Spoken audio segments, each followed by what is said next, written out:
In this video, I'm walking you through the mission control system inside my LifeOS dashboard for managing your projects and tasks using the ICE framework and the drip matrix so that you can get more done with less time and energy and go from prioritizing your schedule to scheduling your priorities. And just a quick heads up, this video is cut from my bigger LifeOS walkthrough, which will be linked in the description below in case you want to learn how all of these systems connect together and how you can use Notion to organize and manage your entire life. Now with that out of the way, let's jump into the video. Now the next part of the LifeOS that I want to show you is going to be the mission control. This is probably going to be the dashboard that you're going to be using the most because this is where the project and task management happens. This is where you prioritize your projects, your tasks, schedule them, review them, plan and organize. So everything happens here inside of this dashboard. So let's go down and create a new project. So here inside of the inbox, I'm going to create a new project.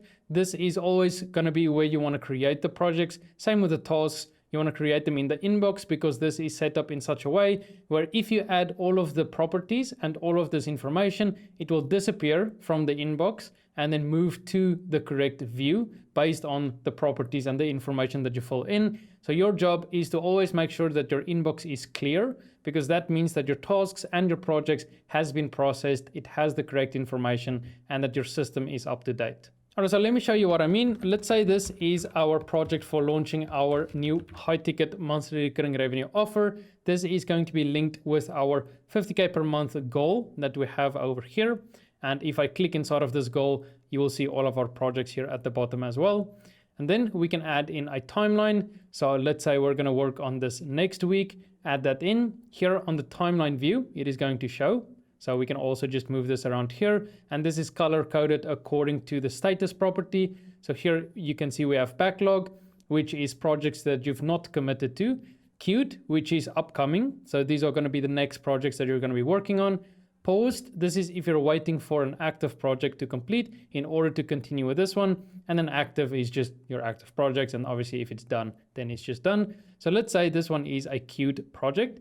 You'll see that here, the color changes as well. And then we have revenue impact. So is this generating revenue, protecting your revenue, or is this admin and low value work? This will feed into your monthly, quarterly, and yearly review cycles where you'll be able to spot the 80-20 principle based on your project. So which are the 20% of the projects generating 80% of the revenue? This property, this information helps with that. And it also just helps you stay on track and actually make sure that you are focusing on revenue generating activities so that you can actually grow your business. Or obviously sometimes it is necessary to have revenue protecting or even just admin projects, but make sure that your time is mainly focused on this one and that your team and the tasks that you delegate falls into these two. So you want to mainly be focusing on revenue generating activities. Then we have the ICE score, which is used in order to prioritize your projects. So basically what this ICE score does is it just sorts your projects so that the highest value, highest leverage projects will be at the top, so that when you've completed a project and you want to start a new one, you just go to the status view, you find the project that is at the top, which has the highest score, and you just drag it over to the active view because that would be the next highest value and highest leverage project that you can complete. So how does this framework for prioritizing your projects work? The first one is impact. Will this generate a lot of revenue and growth in the business? This can be low, medium, or high. In this case, this is going to be high. Confidence, how sure are you that this is going to work? Based on the data that you have, your market, what you know about your audience, your ability to deliver. So let's say in this case, this is going to be medium. And then ease, how easy is this project to execute? In this case, it's going to be a fairly big project. So let's just say low. And then once I've added in all of these properties, you can see that this project has been processed and it disappeared from the inbox view. Then for the views, we have this active view, which will show all of your active projects. And as a rule of thumb, you don't want to have more than 3 projects active at a time. If you want to start a new project, first finish one of the projects that you're already working on before you move on to the next one. Then the status view, this will show all of your projects according to their status, and you can just drag and drop them in order to change it. And this will also be sorted according to the ICE framework. So for example, let's say one of these projects is finished, we just move it to done, and then this one is at the very top. So this has the highest ICE score, then we will just move this one over to active. And then we have backlog and queued. These are exactly the same, the only difference being the status. These are also sorted according to the ICE framework. we have a timeline view, we have a view for all of your finished projects, as well as a view showing all of the projects with their tasks inside, sorted according to the priority. Speaking of tasks, let's move on to the tasks section because that is pretty much how the projects work. Here for tasks, again, we have an inbox and same principle applies. We add in our new tasks over here. We fill in all of this information. And then once everything has been filled in and it's been processed, it will then also move to its relevant view. So over here, as you can see, we have a task for you to subscribe to this YouTube channel. And we can link it to a project. So let's link it to the project we created earlier. And if we go to that project and just open it up, you can see that the task is here at the bottom. So just mentioning that you can always just click on the goal to see the projects inside or click on the project to see the tasks inside. You also have this extra view. Then we have the date. So if you know when you're going to do this task, then you can just add in the date. Priority, if it is important and urgent, then it's priority 1. If it's important or urgent, then priority 2. And if it's neither, then just priority 3. You don't have to fill either of these two inside of this view. This view works based on these 3 properties. So you have to fill in all 3 of them in order for it to clear from the inbox. These you can still sort and add in these other views. So let's just leave this blank for now. Then we have time, energy, and money. And if we just quickly take a step back, the word system is an acronym and it stands for save yourself time, energy, and money, because these are the only 3 resources that we have. So the goal with using any system is to save you these 3 resources or help you make more of these 3 resources. So time, energy, and money is integrated into the LifeOS, and that's why these are so important for you to fill out. And this is also the data that you feed the AI when you do the weekly, monthly, quarterly, and yearly review cycles. It will be able to analyze your time according to your habits, according to the money-making tasks, according to your projects. So yeah, over time, as you use the system, it becomes really powerful with all the data that you're feeding it. But for now, let's just focus on the tasks. So the time. So here you want to essentially just add in how long you think this task is going to take. Then the different options here is under 5 minutes, 30 minutes, 1, 2, or 3 hours, above 3 hours, and then delegated if you've delegated it to someone else, and then not planned, which is it popped up on your calendar and it's not something that you planned. So these are the different options for this one. Subscribing, it's going to take less than 5 minutes. So I'm going to select this. Here, the next one is energy. So does this give you energy or does it drain your energy? This one is a charging task. So I'm going to select this one. And then for money, does this make you money or does this not make any money? And here I'm just going to select this does not make me any money. And as you can see, this task disappeared from this inbox view. Now the first view is for all the tasks inside an active project. And here they will be sorted according to the priority, as you can see here. So this is the stuff that you're focusing on. This will move the needle forward in your projects, which will then move the needle forward in your goals. So make sure that you complete all of these tasks first. Then we have priorities. So this shows all of the tasks grouped according to the different priorities. We have deep work, which is all the tasks that gives you energy. We have quick wins, which is everything that is under 1 hour. So either 5 minutes or 30 minutes. So if you have more of a distracted day where you're not really doing deep work, but you still want to get stuff done, you just go here and you just knock off all of these tasks. Then we have admin. So these are all the tasks that drains your energy. Ideally, you delegate these to someone else. But if you are going to do them, it's good to just block out a full day of admin, let's say on Saturdays.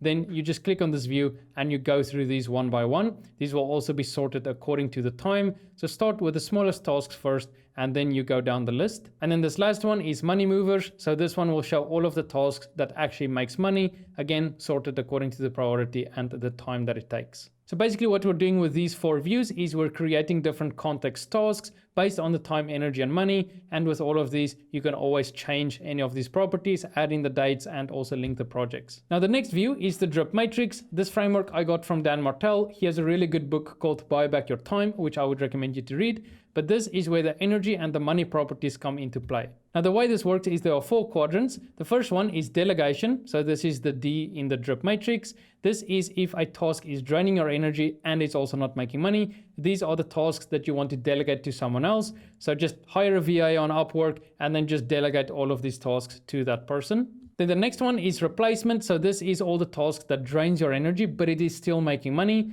So for example, let's say you don't enjoy doing sales calls. but it is making you money. So then what you want to do is you want to hire a salesperson on your team so that they can do the sales calls. And ideally for that person, this is a charging task. And then you're still making the money, but at least you don't have to do the sales calls because it is draining your energy. So delegation is just outsource. Replacement is actually getting someone on your team that can do these tasks. And your goal is to spend the least amount of time on the tasks that drains your energy. So everything that is delegation or replacement, you need to remove from your calendar by hiring someone else. And then everything else that gives you energy, you want to focus 80% of your time on. The next one is investment. So all the tasks that gives you energy but doesn't necessarily make you money. So for example, let's say you enjoy building systems for your business. Those systems aren't going to make money, but you enjoy building them, so it gives you energy, and therefore it is an investment in your business. But let's say that system you turn into a digital product and an offer, and you help other people with that system. Now you're making money from it, and now the money will change from low to high, and then it is in the production quadrant because it still gives you energy, but now it's also making you money. Another example of the production quadrant is, for example, creating content. So this video that I'm doing right now is for me in the production quadrant. It gives me energy because I enjoy teaching, and this will make me money because people will buy the LifeWise dashboard. So yeah, this for me is a very high value, high leverage task. That's why it's in the production quadrant, because it is my zone of genius. And then also with the drip matrix here at the bottom, you'll be able to see all of your tasks in these different quadrants. And also on the weekly, monthly, quarterly, and yearly review cycles, you'll be able to analyze all of your data and get feedback as to how much time and energy have you spent on tasks making you money. What is the percentage? Are you following the 80-20 principle? Stuff like that. So as you log all of your tasks and you tag them with the time, energy, and money, the data that you're gonna get over time becomes ridiculously powerful. The next view is delegated. So let's say you delegate this task to your VA. It's gonna show up on this view where you can make sure that they're actually completing the task. You can still add a date to it, link it to a project, but this is still just a view for you. They're not necessarily gonna have access to this view unless you give them access by clicking share in the top right. But if you do want to put them on a system, and if you do want a system for your business, for your team, project and task management, company brain, SOPs, all of these systems that you need in order to scale your business, then that does look a lot different from a LifeOS. And if you do want help with that, just check the link in the description. I do have an agency where we help business owners systemize and automate their operations so that they can get their time, energy, and money back. So just be sure to check the link in the description for that. But basically, this is just for you